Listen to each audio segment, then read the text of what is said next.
Okay, people, we are talking about the Great Rising of 1857.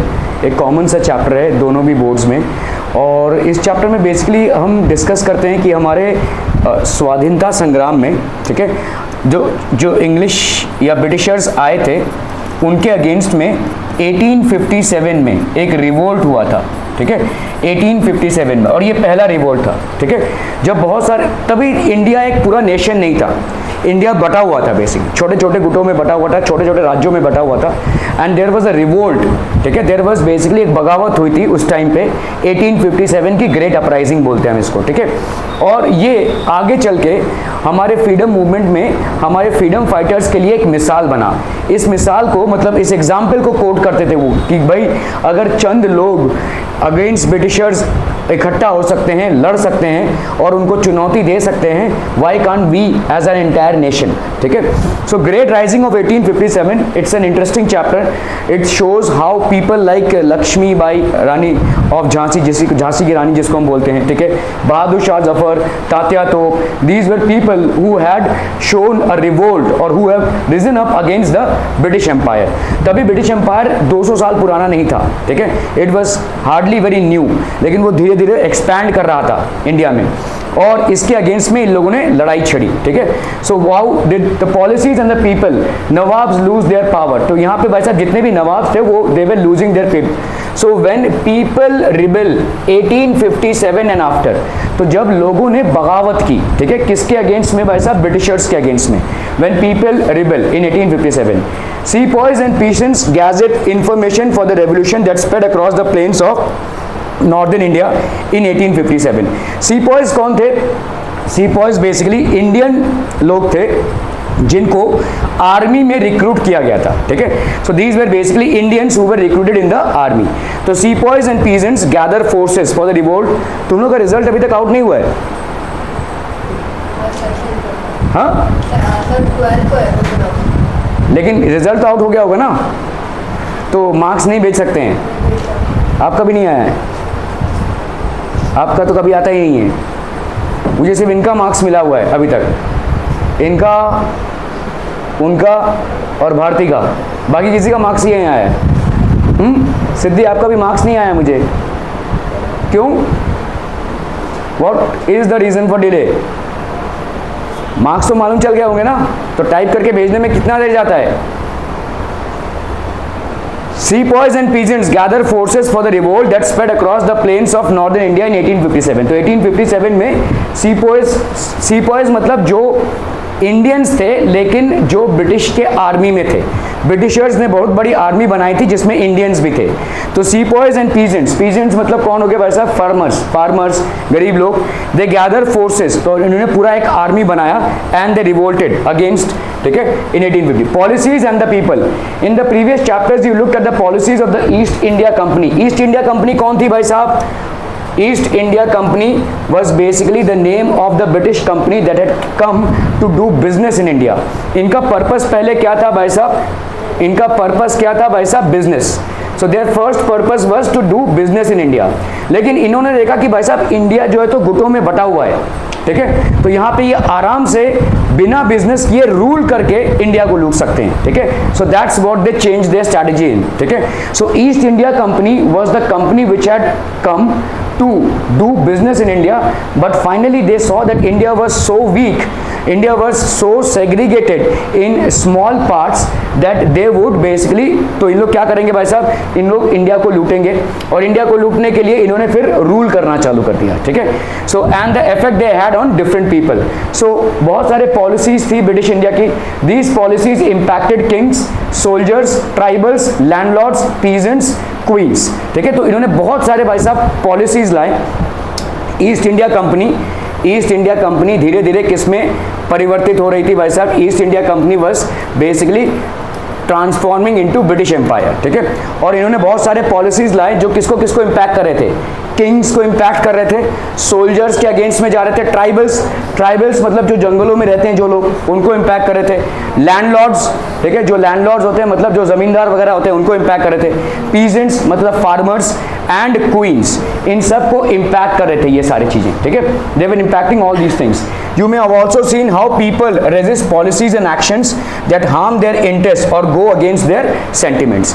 तो ये भाई साहब कैसे लोगों के मतलब इन लोगों ने ऐसे पॉलिसीज निकाली कि इन सबको हार्म कर रहे थे, किंग्स को भी, सोल्जर्स को भी, ट्राइबल्स को भी, लैंडलॉर्ड्स को भी, पीजेंट्स को भी और क्वींस को भी. Okay, so they were bringing up policies, they were basically bringing up policies that were harming everyone, that were harming everyone.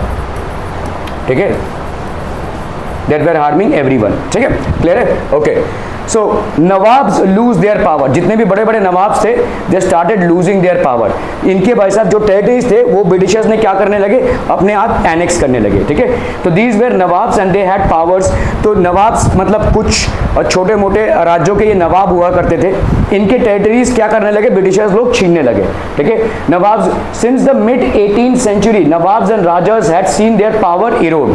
ठीक है, 18th century, mid 18th century में भाई साहब क्या हो रहा था, ब्रिटिशर्स एक्सपैंड हो रहे थे.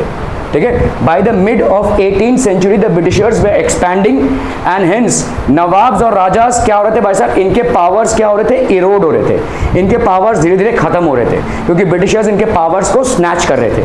ठीक है, okay, they had gradually lost their authority and honour. धीरे धीरे भाई साहब इनका अथॉरिटी और ऑनर जाने लगा. ठीक है, they started losing their authority as well as honour. Residents had been stationed in many courts. ठीक है, तो बहुत सारे कोर्ट्स में भाई साहब रेजिडेंट्स को स्टेशन किया गया, उनको मतलब रखा गया. ठीक है, the freedom of the rulers reduced. ठीक है, तो जितने भी रूलर्स थे उनके फ्रीडम को भाई साहब रिड्यूस कर दिया गया. ठीक है, their freedoms were reduced. The armed forces disband. तो जितने भी आर्म्ड फोर्सेस के लोग थे उनको भाई साहब डिसबैंड कर दिया गया. All the armed forces way basically disband. Their revenues and territories were taken away by in stages.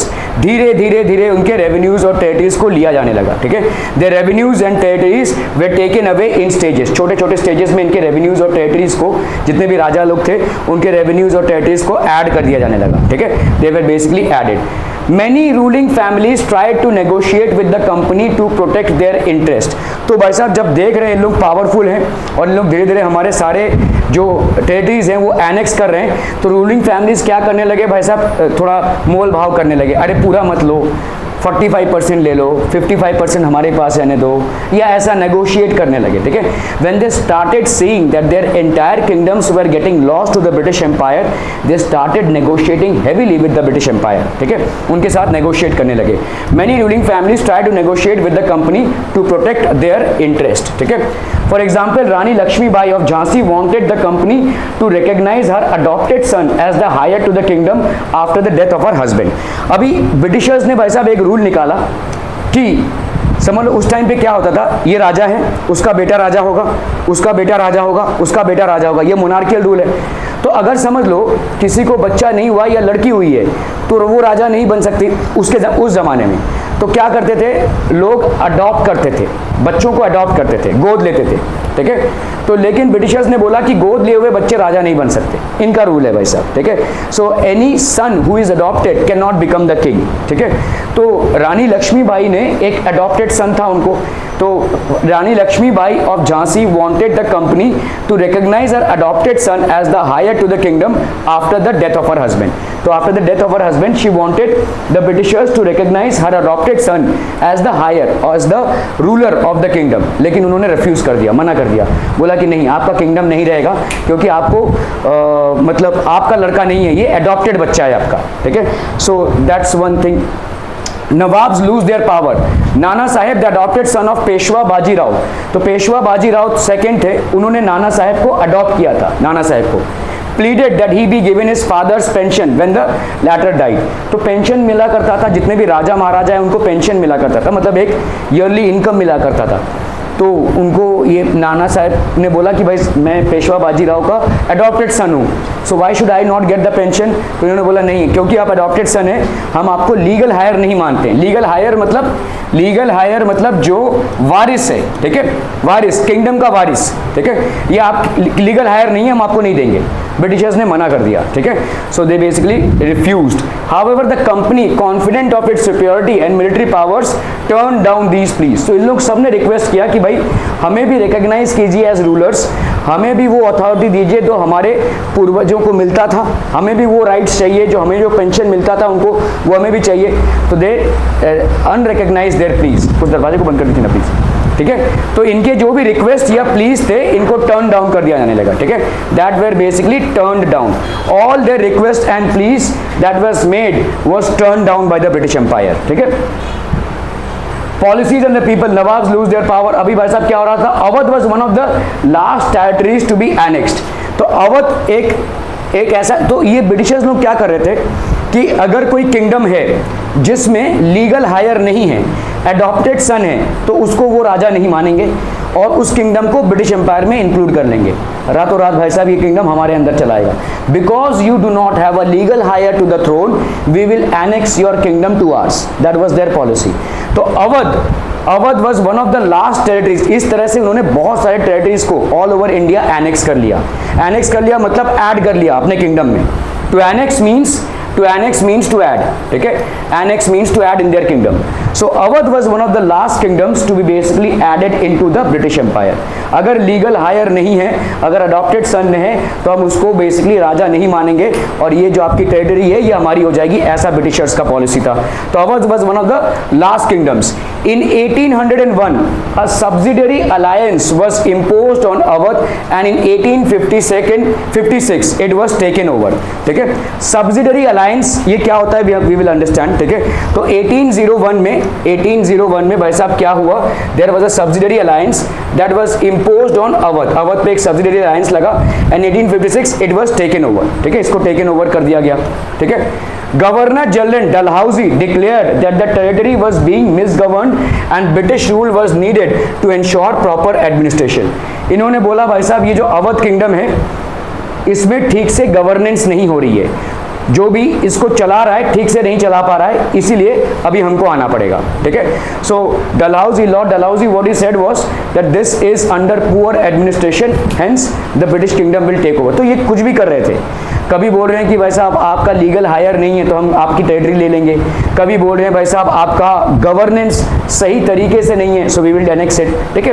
So governor general Dalhousie declared that the territory was being misgoverned. Misgoverned मतलब ये ठीक से नहीं चलाया जा रहा है, इसका एडमिनिस्ट्रेशन प्रॉपर नहीं है, ठीक है। तो misgoverned here means what, not properly administered।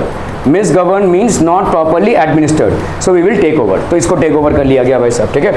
The company even began to plan how to bring the Mughal dynasty to an end। ये धीरे धीरे, तभी मुगल डायनेस्टी बहुत पावरफुल डायनेस्टी थी, अभी धीरे धीरे कंपनी प्लान करने लगी कि कैसे मुगल डायनेस्टी को पूरे तरीके से खत्म कर दिया जाए, ताकि अगर इंडिया का सबसे पावरफुल डायनेस्टी खत्म हो जाए तो दूसरे डायनेस्टीज हमारे अगेंस्ट आएंगे ही नहीं, ठीक है। So it was slowly planning how to erode and corrode the entire Mughal dynasty. थोड़ा सा इधर हो जाइए, आपका सर आ रहा है इसमें कैमरा में। The name of the Mughal king was removed from the coins minted by the company। तो जितने भी आपके कॉइन्स थे जो कंपनीज मिंट कर रही थी, तो मुगल एम्पायर का नाम वहां से हटा दिया गया, ठीक है। The name of the Mughal king was removed from the coins minted bye the company. तो जो कंपनी कॉइन्स बना रही थी, जैसे हमारे कॉइन्स में किसका एम्ब्लेम होता है, गवर्नमेंट ऑफ इंडिया का एम्ब्लेम होता है, तो ठप्पा रहता है गवर्नमेंट ऑफ इंडिया का, क्योंकि गवर्नमेंट ऑफ इंडिया वो कॉइन्स इशू कर रही है। तो जिसकी भी सरकार होती है उस पे भाई साहब कॉइन पे उसका ठप्पा होता है, तो यहाँ पे भाई साहब मुगल एम्पायर का ठप्पा उन्होंने हटा दिया फ्रॉम द कॉइन्स, ठीक है। So the name of the Mughal king was removed from the coins which were minted by the company. In 1849, Governor General Dalhousie announced that after the death of Bahadur Shah Zafar, इन्होंने बोला, तो Bahadur Shah Zafar was the king of Delhi at that time and he was a Mughal emperor। तो इन्होंने announce किया, किसने, lord Dalhousie ने announce that after the death of Bahadur Shah Zafar, ठीक है, announced that the family of the king would be shifted out of Red Fort and given another place in Delhi to reside in। तो उन्होंने बोला कि red fort में आप नहीं रह पाएंगे, आपकी फैमिली नहीं रह पाएगी। तो after Bahadur Shah, red fort basically उस टाइम पे मुगल साम्राज्य का घर था, ठीक है, मुगल साम्राज्य का मेन सेंटर था रेड फोर्ट, ठीक है, लाल किला जिसको हम बोलते हैं। आज की तारीख में इंडिपेंडेंस डे या अगर आप रिपब्लिक डे में प्राइम मिनिस्टर हमारे जहाँ से भाषण देते हैं, ठीक है, और सारा जो कार्यक्रम होता है वो अराउंड रेड फोर्ट होता है। तो रेड फोर्ट जो लाल किला था उसमें अभी आप नहीं रह सकते हैं। बहादुर शाह जफर के डेथ के बाद पूरी फैमिली को इस फोर्ट से मूव आउट करना पड़ेगा। The entire family has to move out of this fort, that was announced, ठीक है, okay. So in 1856, Governor General Canning decided that the last Mughal king, Bahadur Shah Zafar, after his death, none of his descendants, मतलब उसके जो भी पुत्र हैं, would be recognized as kings. कोई भी उसके पुत्रों को हम king नहीं मानेंगे। It was the end of Mughal dynasty, ठीक है। As kings they would just be called as princes. तो इनको भाई साहब प्रिंस बोला जाएगा, बट प्रिंस, ठीक है, बट इनको राजा नहीं बोला जाएगा। They will not be called kings, ठीक है। तो मतलब ये राज्य नहीं कर पाएंगे और इनको रेड फोर्ट से शिफ्ट होना पड़ेगा। So these were things that were being imposed slowly and steadily by the British government on Indian rulers. Indian rulers पे धीरे धीरे ये चीजें इम्पोज होने लगी, ठीक है। The peasants and the sepoys in the country side मतलब विलेज एरियाज में, ठीक है, village areas, peasants and zamindars resented the high taxes and the rigid methods of revenue collection. अभी किसी भी गवर्नमेंट को चलाने के लिए भाई साहब पैसों की जरूरत पड़ती है और ये पैसा आता है कहाँ से? टैक्स से, ठीक है। ये टैक्स वसूली बहुत स्ट्रिक्ट होने लगा, ठीक है। Britishers they were imposing very strong taxes, they were imposing very strong taxes, ठीक है। Britishers were imposing very strong taxes और बहुत ही स्ट्रॉन्ग मेजर्स ऑफ कलेक्शन भी था, ठीक है। They were imposing very strong measures of collection, strong measures of collection, ठीक है। The Britishers were imposing very strong taxes and they were imposing very strong methods of collection as well, ठीक है, okay. तो ये भाई साहब impose करने लगे। इन the country side peasants and जमींदार, तो जितने भी पीजेंट्स थे, पीजेंट्स मतलब अभी देखो ब्रिटिशर्स इन पे प्रेशर डालेंगे, ज़्यादा टैक्स वसूली करो, ये इन पे प्रेशर डालेंगे, भाई साहब तुम ज़्यादा टैक्स दो, तो सब पे बहुत लोड आ रहा है, ठीक है। So in the country side मतलब विलेज एरियाज में पीजेंट्स एंड जमींदार्स रिजेंटेड मतलब रिवोल्ट करने लगे high taxes and the rigid methods of revenue collection. High taxes को अपोज करने लगे और जो स्ट्रॉन्ग मेथड्स थे रेवेन्यू कलेक्शन के उसके अगेंस्ट में, ठीक है। Many failed to pay back their loans to the money lenders and gradually lost the lands they had tilled for generations, ठीक है। तो ये आपका लोन पे नहीं कर पा रहे थे, जो लोन इन्होंने लिया था, they failed to pay back their loans and gradually lost the lands। तो इस तरह से क्या, जब आप लोन चुकता नहीं कर पाते हैं तो आपका लैंड जो है वो चला जाता है, वो जब्त हो जाता है, ठीक है। और यही हो रहा था यहाँ पे। Many poor peasants due to the high taxes were not able to pay back their loans, ठीक है। Many poor peasants, अभी 10 मिनट भी नहीं हुआ है आप लोग आए हैं, किसी को पानी पीना है, किसी को वॉशरूम जाना है, आई कांट अंडरस्टैंड। मैं यहाँ पे ना 8 घंटे क्लास लेता हूँ, हार्डली कभी पानी पीता हूँ, it disturbs the class, please understand. मैं किसी के पानी पीने के अगेंस्ट में नहीं हूँ, लेकिन 1.5 घंटे में 2 बार 3 बार बोतलें इधर उधर होंगी, ये पानी पिएगा वो पानी पिएगा, डिस्टर्ब होता रहता है भाई साहब। अगर मैं आपको पढ़ाते हुए पानी पी रहा हूँ, थोड़ा सा भाई साहब चाय पी रहा हूँ, थोड़ा सा कॉफ़ी पी रहा हूँ, तो क्या आप भी बोलोगे ना घर पे जाकर भाई साहब ये क्या ऐसे पढ़ा रहा है ये, तो हाउ मच ऑफ मतलब आप बताइए ना भाई साहब। 1.5 घंटे में आप जुम्मा 10 मिनट भी नहीं हुआ होगा आए होंगे, क्लास चालू हुआ है, ओके, अभी फिर 10 मिनट बाद, ओके भाई साहब फिर 10 मिनट बाद भाई साहब, it disturbs just as you get disturb, so I also get disturb. Many failed to pay back their loans to the money lenders and gradually lost the lands they had tilled for generations। तो money lenders जो थे, ठीक है, money lenders कौन थे भाई साहब? जो इन गरीब किसानों को क्या देते थे? दे यूज टू पे, दे यूज टू, तो ये जो मनी लेंडर्स हैं, ठीक है, ये गरीब किसानों को क्या देते थे भाई साहब? गरीब किसानों को भाई साहब लोन्स देते थे और ये लोन्स का रीपेमेंट इन लोग करते थे। लेकिन इतना ज़्यादा टैक्स गवर्नमेंट ने बढ़ा दिया कि किसानों के पास कुछ बच ही नहीं रहा था, तो हाउ वुड बी दे पे देयर लोन्स बैक? तो अगर लोन्स पे बैक नहीं कर रहे हैं तो इन्होंने क्या किया भाई साहब? इनकी ज़मीनें जब्त करनी चालू कर दी। They started confiscating their lands, ठीक है। तो now they had no lands, ठीक है, they became landless and gradually lost the lands they had tilled for generations। so सदियों से या जनरेशन से जिस लैंड पे ये खेती करते आए हैं उनका ये लैंड जाता रहा, ठीक है। they started losing the lands। the Indian sepoys in the employ of the company also had reasons for discontent। तो जो इंडियन लोग एम्प्लॉयड थे ब्रिटिश आर्मी में उनके अंदर भी डिसकंटेंट बढ़ रहा था, डिससैटिस्फैक्शन भाई साहब बढ़ रहा था, ठीक है। The Indian sepoys who were basically employed in the British army, they also were rising in discontent, ठीक है। और इनके डिसकंटेंट का रीजन क्या था? दे वेर अनहैप्पी, पहला उनको जो पेमेंट मिल रहा था, about their payments, their conditions of service, their allowances. So they were unhappy about the pays that they used to get, the conditions of service, कितना आपका conditions था और क्या क्या allowance मिल रहा था, ठीक है। पे, conditions of service and allowances, इन चीज़ों में वो भाई साहब disturbed थे, they were basically very disturbed. Some of the new rules moreover violated their religious sensibilities and beliefs. और कुछ इनके जो आर्मी में रूल्स लाए गए, इन रूल्स से उनके रिलीजियस बिलीफ पे धक्का लगा, ठीक है। उनके रिलीजियस बिलीफ सिस्टम पे धक्का लगा, उनके रिलीजियस सेंसिबिलिटी पे धक्का लगा। क्या क्या? तो यहाँ पे कैसा था भाई साहब? In those days many people in the country believe that if they cross the sea they would lose the religion and caste. तो तभी देखो बहुत सारी मान्यताएं थी, तो ऐसा पुराने ज़माने में इंडिया में माना जाता था कि if you happen to cross the sea, मतलब आप अगर समुंदर पार जाते हैं तो आपका रिलीजन चला जाएगा, आप जिस भी कास्ट के होंगे, जो भी रिलीजन के होंगे, वो चला जाएगा, you will lose your religion. That's what they used to believe. अभी ब्रिटिशर्स इन आर्मीज को भाई साहब दूसरे जगहों पे भी लेकर जा रहे हैं, इन इंडियन रेजिडेंट्स को लड़ने के लिए दूसरे जगह पे लेकर जा रहे हैं, तो obviously they will have to cross the seas. उस टाइम पे भाई साहब एरोप्लेन उतना एडवांस नहीं था, तो this entire army used to move through ships to different locations by moving through seas, ठीक है। So in those days many people in the country believed that they cross the sea they would lose their religion and caste। तो अभी Britishers को इससे कोई लेना देना नहीं था, उनको भाई साहब आर्मी चाहिए थी और यही आर्मी उनके लिए दूसरे जगहों पर फाइट करेगी, ठीक है। सो ये एक मान्यता थी जिसके पे ठेस पहुंच रहा था, ठीक है। So when in 1824 the sepoys were told to go to Burma, ठीक है। बर्मा एक ये लैंड था, देखो यहाँ पे बर्मा है इंडिया के, ठीक है। सो इन 1824, बहुत जोर से नींद आ रही है तुमको, है ना, आंखें बंद हो जा रही है, खड़े हो जाइए ना, तो 2-3 मिनट के लिए खड़े हो जाइए, नींद चली जाएगी। जिसको भी नींद आ रही हो अपने आप खड़े हो जाए भाई साहब, मेरे को कोई दिक्कत नहीं है, कोई दिक्कत नहीं होगी। It's an attempt from your and.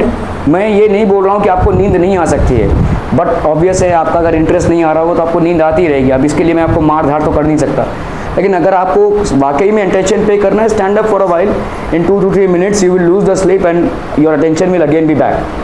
So do it on your own. I have no regrets of anyone standing up, ठीक है, हो ही सकता है ये। So when in 1824 the sepoys were told to go to Burma, तो इन sepoys को बोला गया कि आप बर्मा जाइए, ठीक है, by the sea route। तो यहाँ पे भाई साहब सी को क्रॉस करके जाना पड़ेगा।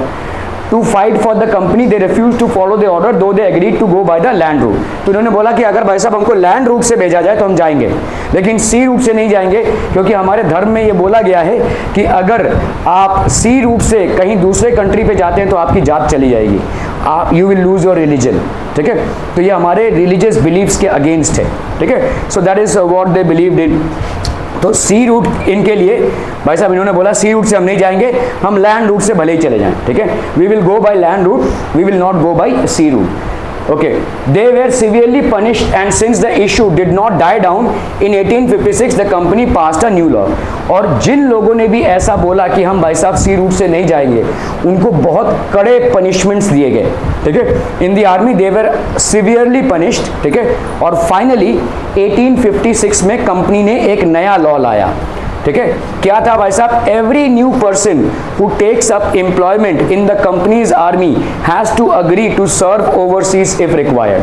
तो जो भी भाई साहब कंपनी में आर्मी में रिक्रूट हो रहा है या आर्मी में जॉब कर रहा है, उसको ओवरसीज जाना ही पड़ेगा, ठीक है। Whenever the requirement is there by the company to get the army overseas for any kind of war, all of these people have to land up there. Clear? Are we clear on this one, people? Okay. Sepoys also reacted to what was happening in the countryside. तो Sepoys also reacted to, अभी ये भी भाई साहब, many of them were peasants and had families living in the villages. तो ये ज़्यादा करके जो Sepoys थे या Sepoys जिसको हम बोलते हैं आर्मी मैन, ठीक है, they had their families living in the villages. They had their families living in the villages. तो इनके families कहाँ पे थे भाई साहब? विलेजेस में थे, ठीक है. तो obviously many of them were peasants and had their families living in the villages. So the anger of the peasants quickly spread among the Sepoys. अभी कैसा था देखो, उधर विलेज में जो पीजेंट्स थे, पीजेंट्स मतलब कौन होते हैं? फार्मर्स. उनके ऊपर तो भाई साहब बहुत दबाव था, वो अपने लैंड्स लूज कर रहे थे. दे वर नॉट एबल टू पे the high taxes imposed bye the British on them, ठीक है. So all this was already happening, so they started losing everything. तो अभी घर की बात भाई साहब, अभी उसी घर से ये मिलिट्री वाले आ रहे हैं, तो ये डिसकंटेंट या डिससैटिस्फैक्शन मिलिट्री में भी आने लगा, आर्मी में भी आने लगा, ठीक है, ठीक है. So the anger of the peasants quickly spread among the sepoys. ये जो एंगर था पीजेंट्स में, ये सीपॉयज में स्प्रेड आउट होने लगा, ठीक है. Okay, responses to reforms. The British believe that Indian society has to be reform. अभी ब्रिटिशर्स क्या करने लगे? ये बिलीव करने लगा कि ये जो इंडिया की सोसाइटी है, इस सोसाइटी में कुछ चेंजेस आने चाहिए. This society needs to be reform, ठीक है. Just one moment people. Okay, so the British believe that Indian society had to be reform. इनका ये मानना था कि भाई जब जो इंडियन सोसाइटी है, इसमें रिफॉर्मेशन की ज़रूरत है. ये इंडियंस जो है, इनको भाई साहब सोसाइटी में जीना नहीं आता है, ठीक है. They don't know how to live and they need to be reform. तो ऐसा इनका मानना था, ठीक है. That's what they believed in.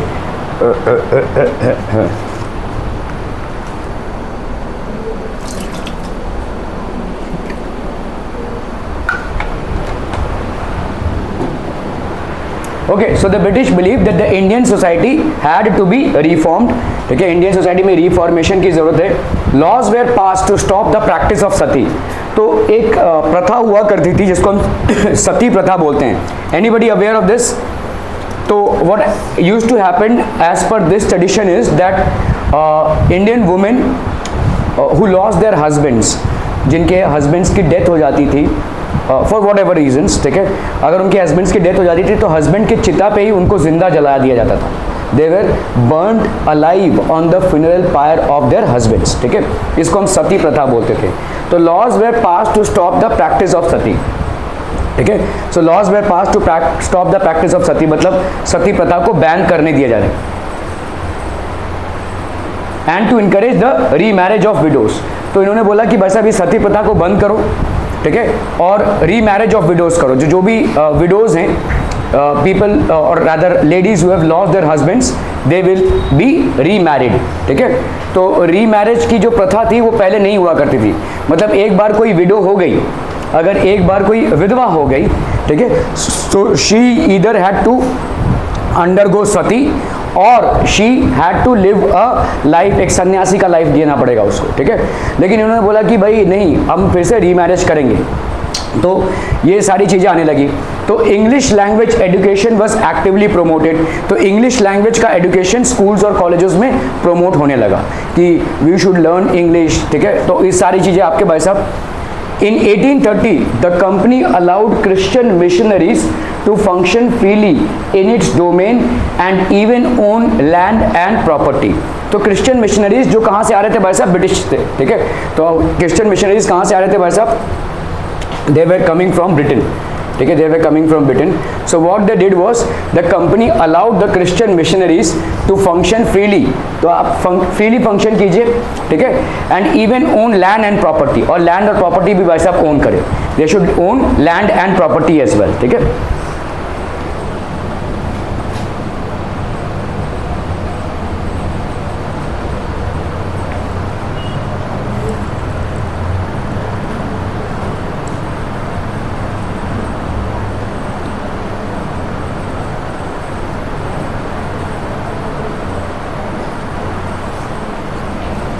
So this is how in 1830 the company allowed Christian missionaries to function freely in its domain and even own land and properties.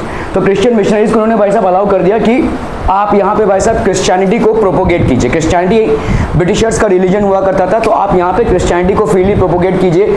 उनको land भी दिया गया, उनको प्रॉपर्टी भी दी गई, उनके चर्चेस भी ओपन किए गए. ये सारे मतलब धर्म को, तो ये सारे रिलीजियस एलिमेंट्स हैं. These are basically religious elements. In 1850 a new law was passed to make conversion of Christianity easier.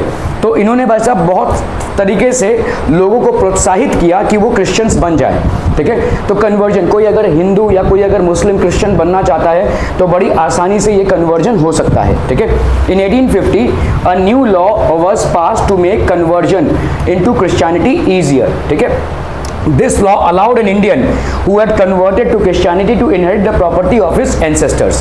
तो ये ऐसे रिवॉर्ड्स मिलने लगे, ठीक है। तो मतलब अगर कोई ऐसा इंडियन है जो क्रिश्चियनिटी में कन्वर्ट होना चाहता है, if there is an Indian who wants to convert his religion into Christianity, so he was given to inherit the property of his ancestors. तो वो अपने ancestors की प्रॉपर्टी को इनहेरिट कर सकता है। मतलब वो जो अपने ancestors कौन होते हैं, who are ancestors, पूर्वज, तो उनके प्रॉपर्टी को इनहेरिट कर सकता है, ठीक है। So anybody who basically converts himself into Christianity would have the right to access the property of his ancestors, ठीक है। Many Indians began to feel that British were destroying their क्या भाई साहब रिलीजन, ठीक है, social customs and traditional way of life. तो Indians को ये लगने लगा कि ब्रिटिशर्स उनके रिलीजन को ख़त्म कर रहे हैं। जैसे सी पॉइंट्स को लगा कि भाई अगर हम सी को क्रॉस करते हैं तो हमारा धर्म नष्ट होता है, हमारा धर्म भ्रष्ट होता है, ठीक है। सो फिर इन्होंने क्या बोला कि भाई साहब विडोज का रीमैरिज होना चाहिए या सती प्रथा बैन होनी चाहिए। ये सारी जो तमाम चीज़ें हो रही थी तो इनको लग रहा था कि Britishers are attacking their religion, ठीक है। Social customs, Britishers are attacking their social customs.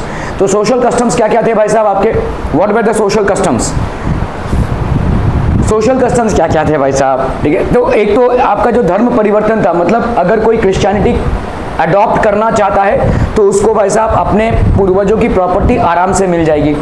Traditional way of life, social customs क्या होंगे भाई साहब, so they were attacking the social customs as well, ठीक है, they were attacking the traditional way of life as well. So इनको लग रहा था कि ब्रिटिशर्स हमारे अभी सोशल सेटअप में जा रहे हैं, अभी तक तो ये सिर्फ रूल कर रहे थे, अभी ये हमारे रिलीजन और सोशल सेटअप में भी घुस रहे हैं, ठीक है। सो ये उनको अपने राइट्स का एक उल्लंघन लगने लगा, ठीक है। They are teaching us how to live our lives. They were of course other Indians who wanted a change to existing social practices. तो कुछ ऐसे भी इंडियंस थे जो सोशल प्रैक्टिसेस के अगेंस्ट में थे। जैसे सोशल प्रैक्टिस सती प्रथा की थी, जिसमें एक विडो को जिंदा जला दिया जाता था अपने funeral pyre of her husband.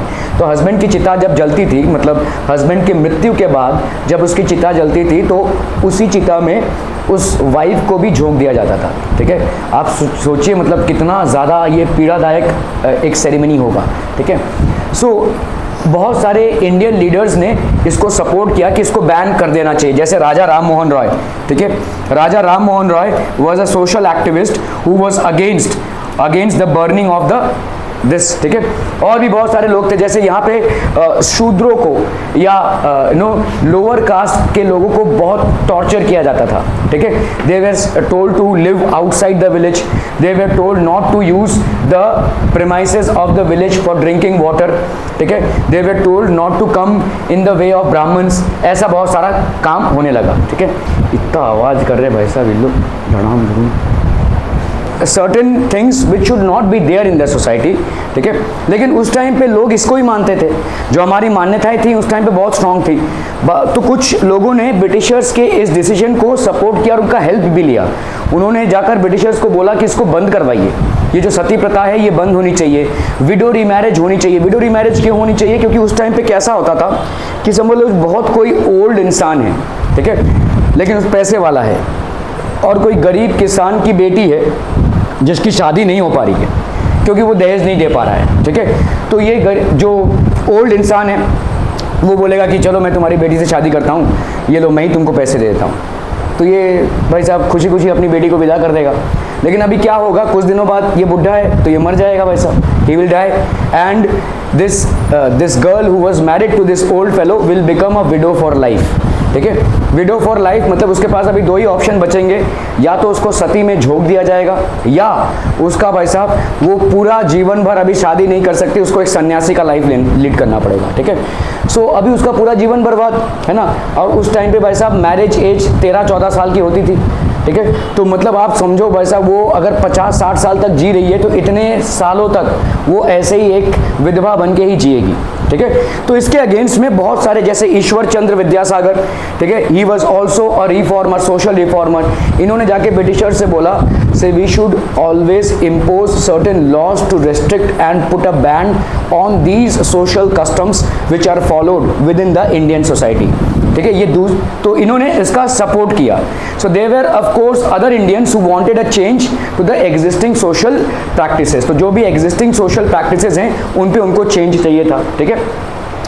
You will read about these reformers and reform movements in chapter 7, ठीक है, okay, through the eyes of the people to get a glimpse of what people were thinking those days about British rule.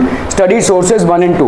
तो आपका भाई साहब the list of 84 rules given here are excerpts, excerpt मतलब छोटे छोटे, ठीक है, अंश, ठीक है, they are basically small parts from the book माझा प्रवास written by Vishnu Bhatt Godse, a Brahman from a village in Maharashtra. So he was basically a Brahman from a village in Maharashtra और उन्होंने एक book लिखी थी माझा प्रवास, ठीक है। तो उसमें he and his uncle had set out to attend a यज्ञ being organized in मथुरा। तो ये भाई साहब एक यज्ञ को अटेंड करने के लिए कहाँ गए? Mathura. Vishnu Bhatt writes that they met some sepoys on the way who told them that not proceed on their journey because a massive upheaval was going to break out in 3 days। तो उनको कुछ भाई साहब sepoys मिले। sepoys मतलब जो army में थे, ठीक है, जो इंडिया के पीजेंट्स थे, फार्मर्स थे, जिनको आर्मी में एम्प्लॉय किया गया था। तो उन्होंने इनसे बोला कि भाई साहब आप लोग मत जाइए क्योंकि कुछ दिनों में ही बहुत मारा मारी होने वाली है, दंगा फसाद होने वाला है, क्योंकि हम लोग ही रिवोल्ट करेंगे, ठीक है, वी विल बी रिवोल्टिंग, ठीक है। The sepoys said the English were determined to wipe out the religions of the Hindus। तो इन्होंने उनको बोला कि भाई साहब इंग्लिश यहाँ पे आए हुए हैं या ब्रिटिशर्स यहाँ पे आए हुए हैं हमारे पूरे रिलीजन को तबाह करने के लिए, ठीक है। They are here to wipe out our religion of the Hindus and the Muslims. They had made a list of 84 rules और इन्होंने कुछ 84 रूल्स बनाए हैं जिनसे धीरे धीरे धीरे हमारे पूरी सभ्यता को ये खत्म कर देंगे। They will finish our entire religion of, ठीक है, and announce these in a gathering of all big kings and princes in Calcutta, ठीक है। तो इन्होंने भाई साहब अनाउंस किया कि ये सारी चीज़ें जो है तो हम हमारे पूरी सभ्यता को और हमारे पूरे धर्म को ख़त्म कर देंगे, ठीक है। 84 रूल्स। सो इन्होंने उनको बोला, they said that the kings refuse to accept these rules and warn the English of dire consequences and massive upheaval if these were implemented. तो जितने भी राजा लोग थे या नवाब लोग थे उस टाइम पे उन्होंने साफ साफ ब्रिटिशर्स को मना कर दिया और बोला कि हम ये रूल्स एक्सेप्ट नहीं करेंगे, we are not going to accept these rules and dire consequences, मतलब आपको बहुत बुरी तरह से जो इसके कॉन्सिक्वेंसेस हैं वो भुगतने पड़ेंगे। You will have to face dire consequences as massive upheaval, और बहुत बड़ा अपहीवल होगा, बहुत बड़ा क्रांति आएगा, ठीक है, इफ दीज वेर इम्प्लीमेंटेड, अगर इनको भाई साहब इम्प्लीमेंट किया गया। That the kings all return to their capitals in great anger, तो वो सब अपने कैपिटल में रिटर्न करने लगे in great anger. All of the big people began making plans, तो ऑल द बिग पीपल जो भी बड़े लोग थे वो प्लान्स बनाने लगे, दे स्टार्टेड मेकिंग प्लान्स, ठीक है, okay. A date was fixed for the war of religion and a secret plan had been circulated from cantonment in Meerut from the cantonment in Meerut, ठीक है, by letters sent to different cantonments। Cantonment क्या होता था? Military जहाँ पे रहती है उसको हम बोलते हैं कैंटनमेंट, ठीक है। तो ऐसे कैंटनमेंट्स बनाए गए थे, तो सीक्रेट लेटर्स जाने लगे, एक कैंटनमेंट से दूसरे कैंटनमेंट में सीक्रेट लेटर्स जाने लगे। ये कैंटनमेंट में कौन रहते थे? सीपॉयज रहते थे, विच वेर द पीजेंट्स। तो दे स्टार्टेड एक्सचेंजिंग लेटर्स, क्योंकि उस टाइम पे भाई साहब फोन नहीं हुआ करता था, तो the only way to communicate the message was through these letters. These letters were sent from one cantonment to the other cantonment, जहाँ पे प्लानिंग होने लगी कि किस तरह से हम ब्रिटिशर्स के अगेंस्ट एकजुट होकर लड़े, ठीक है, okay. So these letters were circulated. There was soon excitement in every regiment, हर एक रेजिमेंट में, मतलब हर एक मिलिट्री रेजिमेंट में एक्साइटमेंट में एक नया दौर फैलने लगा, एक नया जोश फैलने लगा, ठीक है। Another account we have from those days are the memoirs of सूबेदार सीताराम पांडे, ठीक है। तो मेमोइर्स मतलब ये लिखे, देखो आप जब डायरी एंट्री करते हो, जैसे डायरी में आज क्या हुआ, कल क्या हुआ, तो आपके स्कूल में क्या हो रहा है, अगर मैं आपकी 1 महीने की डायरी पढूं तो समझ में आ जाएगा, ठीक है, whatever has been happening in your school. तो इसी तरह से इन्होंने, सूबेदार सीताराम पांडे, इन्होंने भाई साहब एक मेमोयर लिखा और उस मेमोयर में सारी चीज़ें लिखी जो अभी घटित हो रही थी। There was soon, so another account we have from those days were the memoirs of सूबेदार Sitaram Pande. Sitaram Pande was recruited in 1812 as a sepoy in Bengal native army. तो इनको रिक्रूट किया गया था as a sepoy in Bengal native army. He served the English for 48 years and retired in 1860। तो इन्होंने भाई साहब 1860 में रिटायरमेंट ली और 48 सालों तक ब्रिटिशर्स की सेवा की। He helped the British to suppress the rebellion through his own son was a rebel and was killed by the British in front of his eyes। ठीक है, तो इन्होंने मतलब रिबेल, उस टाइम पे बहुत सारे रिबेल्स हो गए थे, बगावत करते थे जो लोग ब्रिटिशर्स के अगेंस्ट। तो ब्रिटिशर्स अपनी आर्मी एम्प्लॉय करके, आर्मी डिप्लॉय करके इनको मारती थी, जो भी इनके अगेंस्ट जा रहा है उनको मार देती थी। ठीक है, और सूबेदार के जो खुद के लड़के थे वो रिबेल थे और उनको ब्रिटिशर्स ने उनके सामने ही गोली मार दी। ठीक है, he help the British to suppress the rebellion. तो ब्रिटिशर्स को उन्होंने हेल्प किया to suppress the rebellion though his own son was a rebel. उनके खुद के सन जो थे वो रिबेल थे and was killed by the British in front of his eyes. उनके आंखों के सामने उनके ही बेटे को गोली मार दी गई थी। ठीक है, he was killed in front of his. ठीक है, On retirement, he was persuaded by his commanding officer Norgate to write his memoirs। तो उन्होंने भाई साहब जब रिटायर हुए तो इनके जो कमांडिंग ऑफिसर थे नॉरगेट, उन्होंने बोला कि भाई साहब आपने इतने लंबे काल तक ब्रिटिशर्स के यहाँ पे सर्विस किया है, 48 साल तक अपने जीवन का एक बहुत बड़ा हिस्सा आपने दिया है, बहुत सारे लड़ाइयाँ आपने लड़ी हैं, बहुत सारे रेबिलियंस को आपने क्रश किया है, आपके खुद के लड़के को मार दी गई गोली आपके सामने, तो आप क्यों नहीं इन सारे किस्सों का एक मेमोयर लिखें। मेमोयर मतलब एक मेमोरी को पुल करके जो भी इंसिडेंट्स हुए उनको लिखें। ठीक है, he was basically encouraged by his commanding officer Norgate to write a memoir. ठीक है, okay. He completed the writing in 1861 in Awadhi and Norgate translated into English and had it published under the title From Sepoy to Subedar। तो नॉरगेट ने इन्होंने जो लिखा था, ठीक है, अवधी लैंग्वेज में लिखा था। He basically wrote this in Awadhi language and Norgate ने इसको ट्रांसलेट किया और पब्लिश किया किसमें, इंग्लिश लैंग्वेज में। और इस बुक का नाम रखा क्या, sepoy to subedar, from sepoy to subedar. Okay, he is an excerpt from Sitaram Pande. तो थोड़ा बहुत उसमें से जो भी उन्होंने लिखा था सीताराम पांडे ने, उसमें से थोड़ा बहुत अंश हम निकाल कर पढ़ने और जानने और समझने की कोशिश कर रहे हैं। There was soon excitement in every regiment. It is my humble opinion that this seizing of Oudh filled the minds of the sepoys with distrust and led them to plot against the government। ठीक है, तो ये जो अवध को annex कर लिया गया है, अवध को जो ब्रिटिशर्स ने एनेक्स कर लिया है, इसके वजह से क्या हुआ है, हर एक सीपॉय के माइंड में डिस्ट्रस्ट आ गया है। हर एक सीपॉय जो है तो डिस्ट्रस्ट मतलब गवर्नमेंट को ट्रस्ट नहीं कर रहा है। And let them to plot against the government and they are planning to bring an uprising against the government. They are planning to revolt against the government. So ये सारे सीपॉयज के अंदर अभी आ चुका है। ठीक है, okay. Agents of the Nawab of Oudh and also of the King of Delhi were sent all over India to discover the temper of the army। So Nawab of Oudh के जितने भी एजेंट्स और दिल्ली के किंग से दे were sent all over India to discover the temper of the army। तो भाई साहब army में लोग क्या फील कर रहे हैं इसको डिस्कवर करने के लिए सबको भेजा गया। ठीक है, एजेंट्स पे सेंट। ठीक है, okay. They worked upon the feelings of sepoys, telling them how treacherously the foreigners had behaved towards their king। So they worked upon the feelings of sepoys, telling them how treacherously the foreigners had behaved towards their king। तो कैसे foreigners लोगों ने मतलब इनको अभी brain wash किया जा रहा है। ठीक है, They invented 10,000 lies and promises to persuade the soldiers to mutiny and turn against their masters, the English, with the object of restoring the emperor of Delhi to the throne। तो ये सारे लोग जो गए उन्होंने सीपॉयज को बोला और समझाया कि भाई साहब आपको ना ब्रिटिशर्स के अगेंस्ट लड़ना है और जो हमारे मुगल साम्राज्य के जो लीडर थे, जो किंग थे, उनको वापस उनकी गद्दी दिलानी है। ठीक है, throne of Delhi. So they invented 10,000 lies and promises. ऐसा इन्होंने लिखा। ठीक है, ऐसा इन्होंने लिखा। ठीक है, they maintain that this was wholly within the armies powers if the soldiers would only act together and do as they were advised. तो आप लोग सोल्जर हैं, you can take up arms and fight this battle. ठीक है, against the Britishers.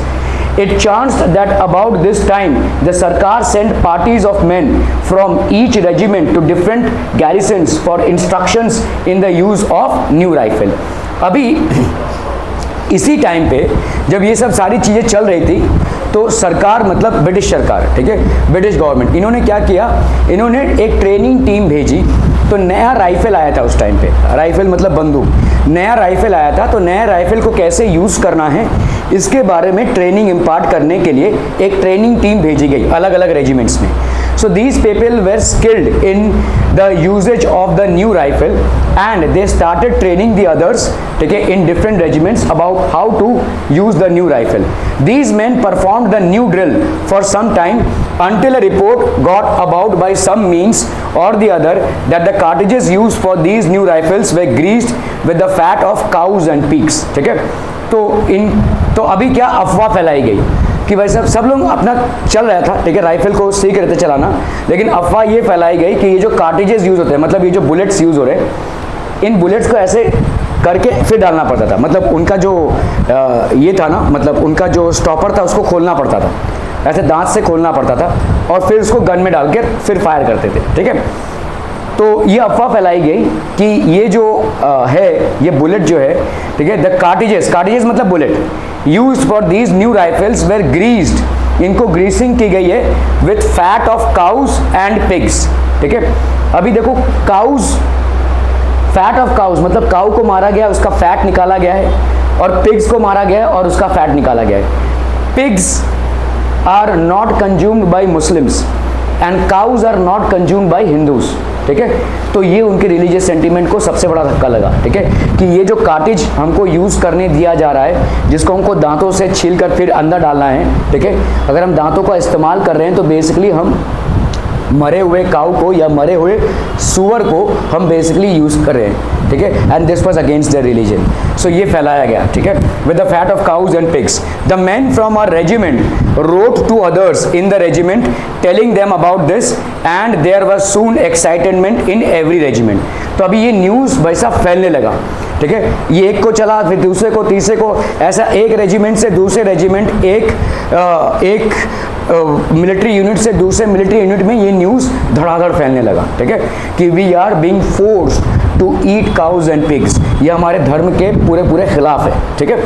तो Some men pointed out that in 40 years service nothing had ever been done by the सरकार to insult their religion। तो ये बोलने लगे कि भाई साहब 40 साल से हम ब्रिटिशर्स के अंदर सर्विस कर रहे हैं and we were never forced to do anything against the religion, this is the first time, but as I have already mentioned the sepoys minds had been inflamed by the seizure of Oudh, ठीक है, क्योंकि औध में भाई साहब scissor हुआ था या औध को एनेक्स कर लिया गया था, इसीलिए सबके माइंड में क्या था, रिजेंटमेंट था, ठीक है।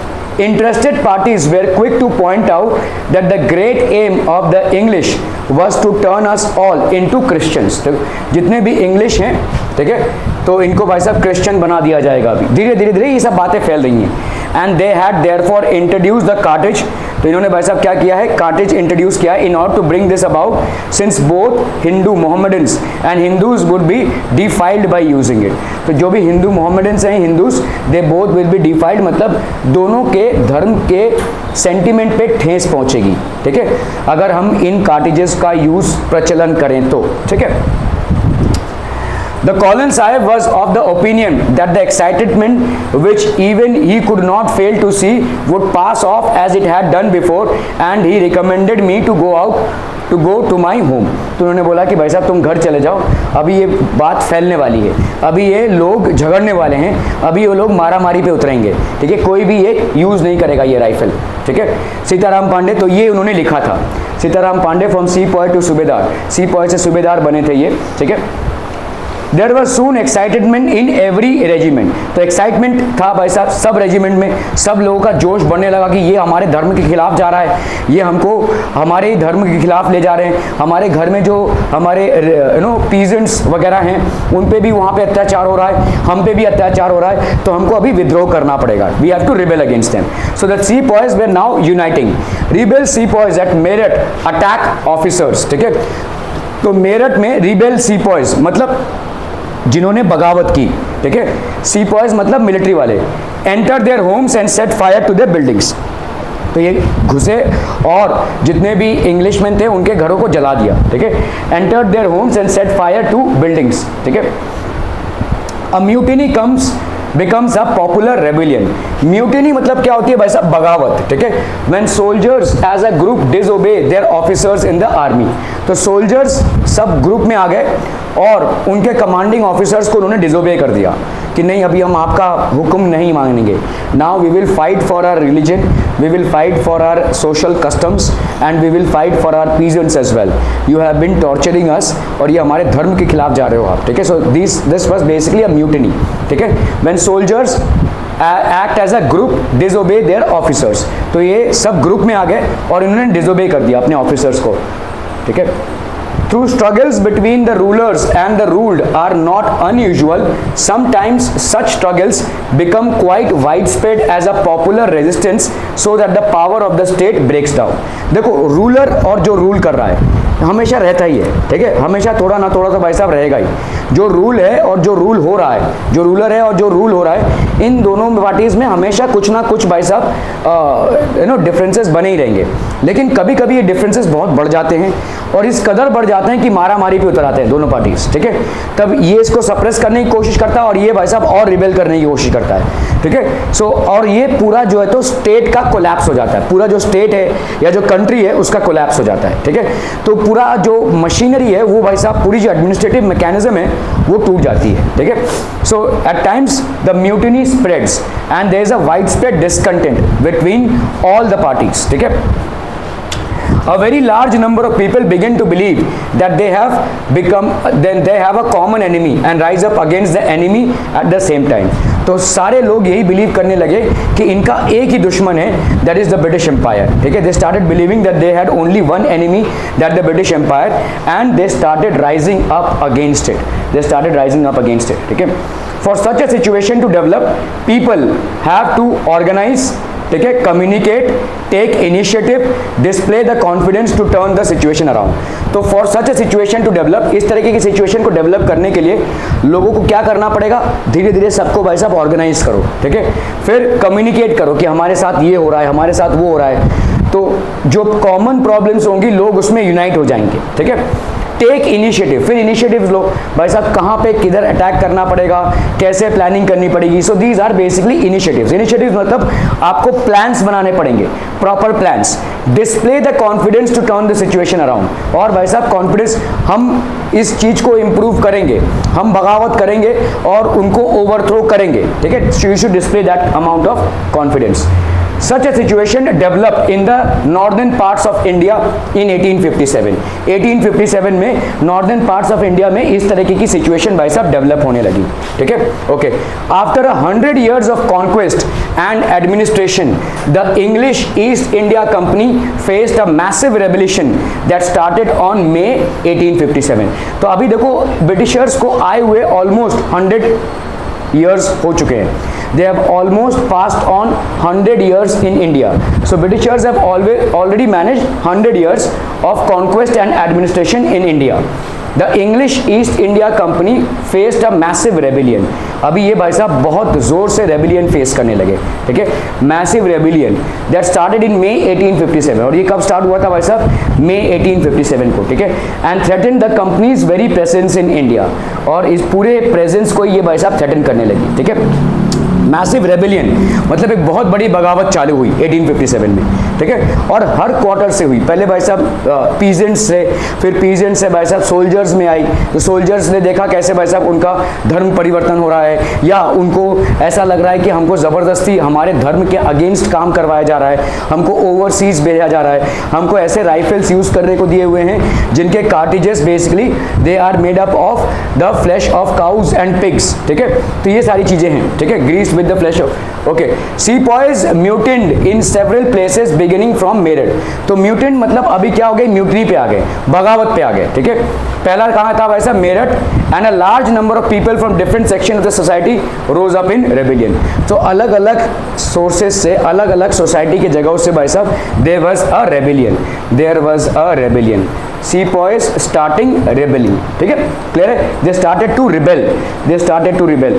Some regarded as the biggest armed resistance to colonialism in the 19th century anywhere in the world, ठीक है, तो ये कुछ लोग ऐसा बोलते हैं कि this was the biggest armed resistance, ठीक है, मतलब देखो कॉलोनिज्म क्या होती है उस टाइम पे, ब्रिटेन, ठीक है, और भाई साहब क्या, फ्रांस, ठीक है, और पोर्तुगल, ठीक है, ये सारे जो होते हैं ना पावरफुल कंट्रीज थे, these were also known as imperialist nations, ठीक है, इम्पेरियलिस्ट नेशंस।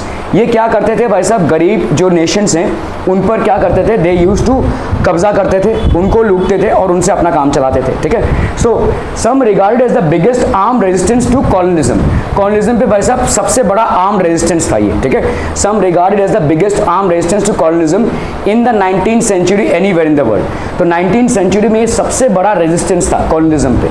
कॉलोनिज्म मतलब समझ में आ रहा है, कॉलोनिज्म इज बेसिकली ये सारे जितने भी पावरफुल नेशंस थे दे वे रिगार्डेड एज इम्पेरियलिस्ट नेशंस, और इन लोगों ने छोटे छोटे राज्यों में अपना कब्जा जमा कर रखा था, ठीक है, तो इसको हम बोलते हैं कॉलोनिज्म, ठीक है।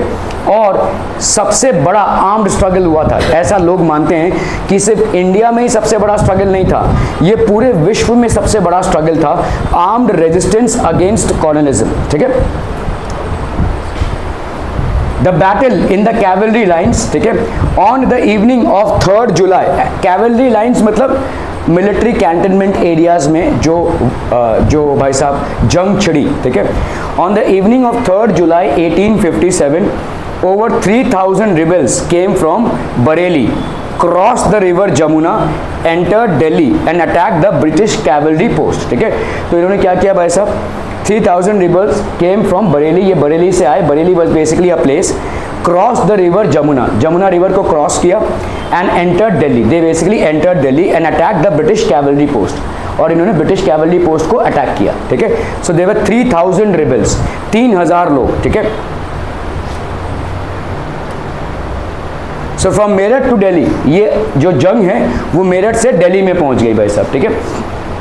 On 29th of March 1857 a young soldier, his name was Mangal Pande, इन पे एक मूवी भी बनी है, आमिर खान ने उस मूवी पे एक्टिंग की है, ठीक है।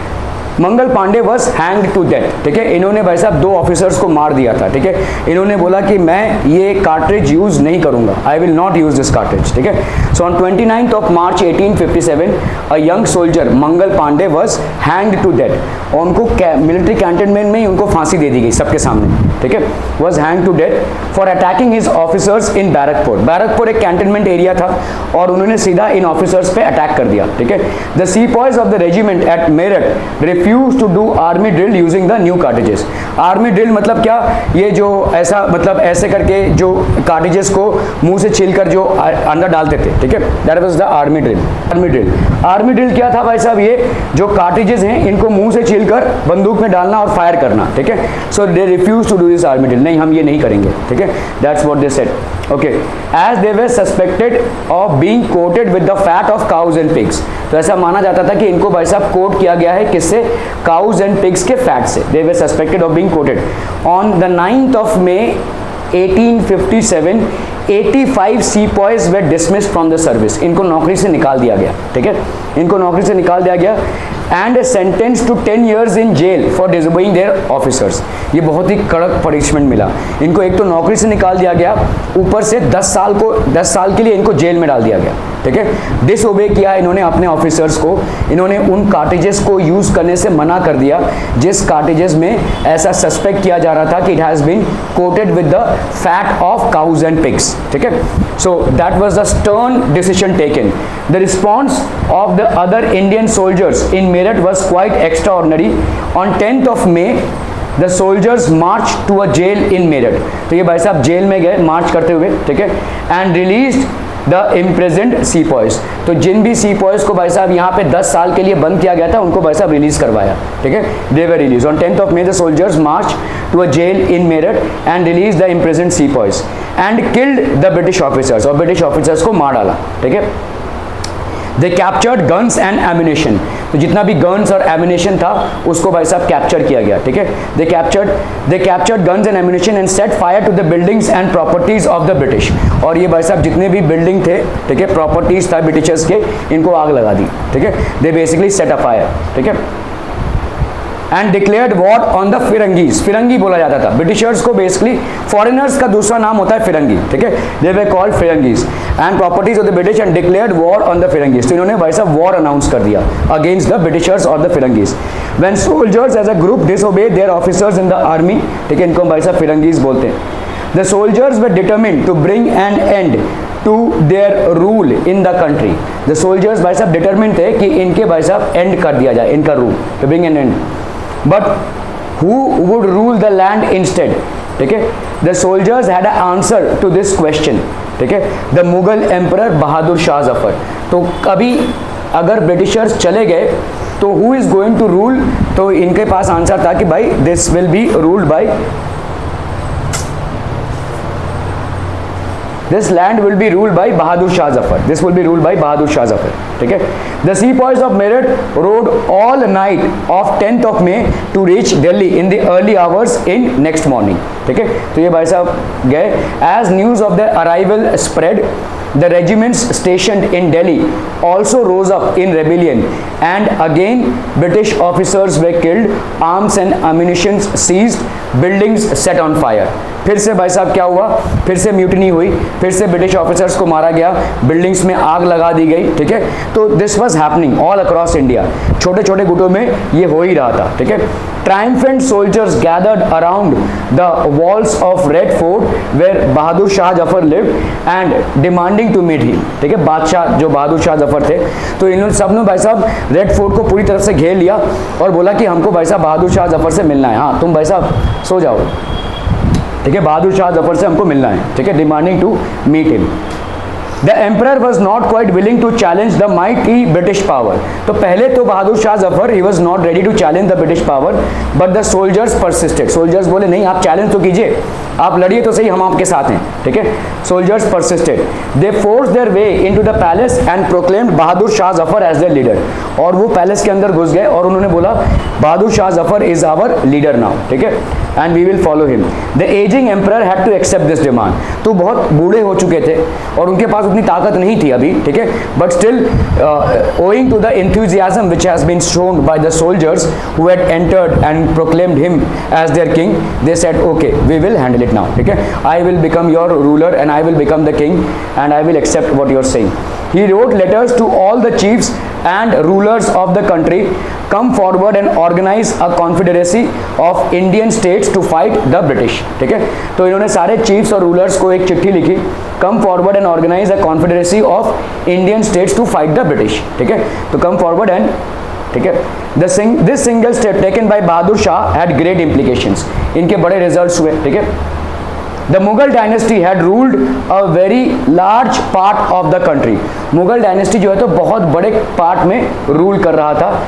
Most small rulers and chieftains controlled different territories on behalf of the Mughal Empire, तो बहुत सारे छोटे छोटे रूलर्स थे who were controlling the territory on behalf of their, तो जम्मू एंड कश्मीर में कुछ रूलर्स थे, ठीक है, there were some rulers in Baluchistan, ठीक है, Rajputana, eastern India, Kolhapur and Deccan states, Hyderabad, Mysore, इन सब जगहों में छोटे छोटे तरीके से आपके मुगल एम्पायर्स के जो चीफटेन्स थे, मतलब उनके जो सहभागी थे, ये उनको भाई साहब रूल कर रहे थे। threatened by the expansion of British rule, ठीक है, expansion of British rule, many of them felt that if the Mughal emperor could rule again, तो सब ने सोचा कि भाई साहब काश ऐसा हो कि मुगल एम्पायर फिर से रूल करने लगे, ठीक है, फिर से रूल करने लगे, they would be able to rule their own territories once more under the Mughal authority, so हम फिर से एक बार मुगल अथॉरिटी के अंदर अपनी टेरिटरी को रूल करने लगेंगे। The British had not expected this to happen, तो सब लोग अभी मुगल एम्पायर को फेवर करने लगे, ठीक है। They thought the disturbance caused by the issue of the cartridges would die down, ये cartridges थे बेसिकली, इन cartridges को ऐसे फाड़ना पड़ता था और बंदूक के अंदर डालना पड़ता था, ठीक है। सो इन्होंने सोचा कि भाई साहब ये cartridges की वजह से ही सारा फसाद है, तो लेट्स एंड दिस, ठीक है। But Bahadur Shah Zafar's decision to bless the rebellion change the entire situation dramatically. तो बहादुर शाह जफर ने बोला नहीं, we will now rebel against them, ठीक है। Decision to bless the rebellion, bless the rebellion मतलब उन्होंने सपोर्ट किया रेबिलियन को, ठीक है। Change the entire situation, often when people see an alternative possibility they feel, ठीक है, इंस्पायर्ड। तो अभी इतने सालों से 100 सालों से ब्रिटिशर्स के अगेंस्ट में ये लोग थक चुके थे, so now they felt inspired about it, ठीक है, कि चलो कोई तो है। इंथ्यूज मतलब इनमें थोड़ा बहुत जोश भी आया, ठीक है, इनमें थोड़ा बहुत जोश भी आया। It gives them courage, hope and confidence to act. So it gave them courage, hope and confidence to act. तो इनको भाई साहब करेज मिला, थोड़ा साहस बढ़ा इनका, इनको होप मिला, and they also got some confidence to act, ठीक है, they also got some confidence to act. The rebellion spreads, तो रेबेलियन भाई साहब कैसे स्प्रेड हुआ, how did it spread? After the British were routed from Delhi, ठीक है, there was no uprising for almost a week. तो जैसे ही भाई साहब ब्रिटिशर्स को भाई साहब राउटेड फ्रॉम दिल्ली, इनको दिल्ली से निकाला गया, ठीक है, there was no uprising for almost a week. It took that much time for news to travel, ठीक है। Then a spurt of mutinies began, फिर से भाई साहब बगावत चालू हो गई, फिर से भाई साहब अलग अलग राज्यों में अलग अलग जगहों पे सोल्जर्स म्यूटिनी करने लगे। They started revolting against the British. Regiment after regiment mutinied and took off to join other troops at nodal points like Delhi, Kanpur and Lucknow। ये nodal points था और यहाँ पे सारे regiments basically join होकर लड़ने लगे इनके खिलाफ, ठीक है। After them, the people of the towns and villages also rose up in rebellion and rallied around local leaders, zamindars and chiefs who were prepared to establish their authority and fight the British। तो ये सब भाई साहब धीरे धीरे इकट्ठा होने लगे, who were prepared to establish their authority and fight against the British, ठीक है। Nana Sahib, the adopted son of late Peshwa Baji Rao, who lived near Kanpur, gathered armed forces and expelled the British garrison from the city। तो इन्होंने भाई साहब पूरे British rulers को city से भगा ही दिया, ठीक है। Nana Sahib was who? He was basically the adopted son of Peshwa Baji Rao too, and he rebelled against the British, ठीक है, and he expelled them from the city, ठीक है। He proclaimed himself the Peshwa, इन्होंने भाई साहब अपने आप को पेशवा घोषित किया, ठीक है। He declared that he was a governor under Emperor बहादुर शाह जफर। तो उन्होंने भाई साहब अपने आप को गवर्नर डिक्लेयर कर दिया अंडर बहादुर शाह जफर, ठीक है। In Lucknow, Birjiz Qadar, the son of the new deposed Nawab Wajid Ali Shah, was proclaimed the new Nawab. He too acknowledged the suzerainty of Bahadur Shah Zafar, the right of a country to partly control another, ठीक है। तो ये सारी चीज़ें भाई साहब धीरे धीरे हो रही थी। आज का कार्यक्रम यहाँ पे समाप्त करते हैं, ठीक है।